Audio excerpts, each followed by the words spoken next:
Alam mo ba na may mga relasyon na puno ng pagmamahal pero parang kulang pa rin? Yung mahal ka naman niya pero hindi mo maramdaman. At ang ending, nagkakaroon ng tampuhan, misunderstanding at minsan nagiging dahilan ng paghihiwalay. Pero dahil hindi kulang ang pagmamahal, kundi dahil magkaiba kayo ng love language.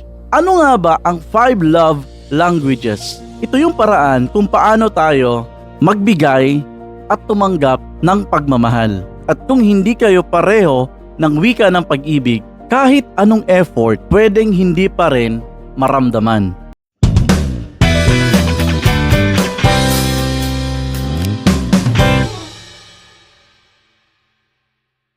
Number 1, words of affirmation. Ito yung tao gustong makarinig ng proud ako sa'yo, mahal kita, ang galing mo. Para sa kanila, malaking bagay ang salita.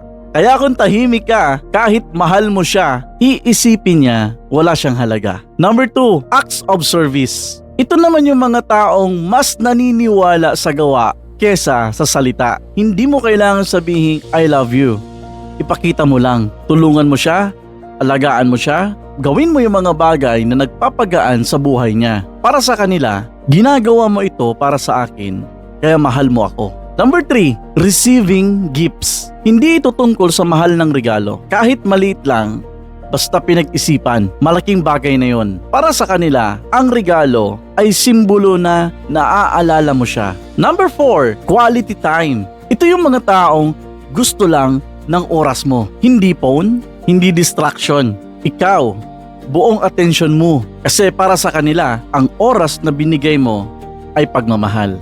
And number 5, physical touch. Hindi lang ito tungkol sa intimacy. Minsan, simpleng hawak kamay, yakap, tapik sa balikat, sapat na para maramdaman na mahal sila. Ngayon, ito yung problema. Paano kung ang love language mo ay affirmation, pero ang partner mo ay acts of service? Nag-e-effort siya. Ginagawa niya ang lahat para sa'yo. Pero dahil hindi siya vocal, iisipin mo hindi ka niya mahal. At siya naman naguguluhan. Kasi sa isip niya, ginagawa ko naman lahat Kulang pa ba? Kaya maraming relasyon ang nasisira. Hindi dahil walang pagmamahal, kundi dahil hindi nakakaintindihan kung paano ito ipakita. Kaya itong solusyon, alamin mo ang love language mo at alamin mo rin ang sa partner mo. At doon mo ibigay ang pagmamahal sa paraang naiintindihan niya. Kasi ang tunay na pagmamahal, hindi lang tungkol sa kung paano mo gustong magmahal, kundi kung paano niya gustong mahalin. Tandaan mo ito, hindi sapat ang mahal kita kung hindi niya mararamdaman.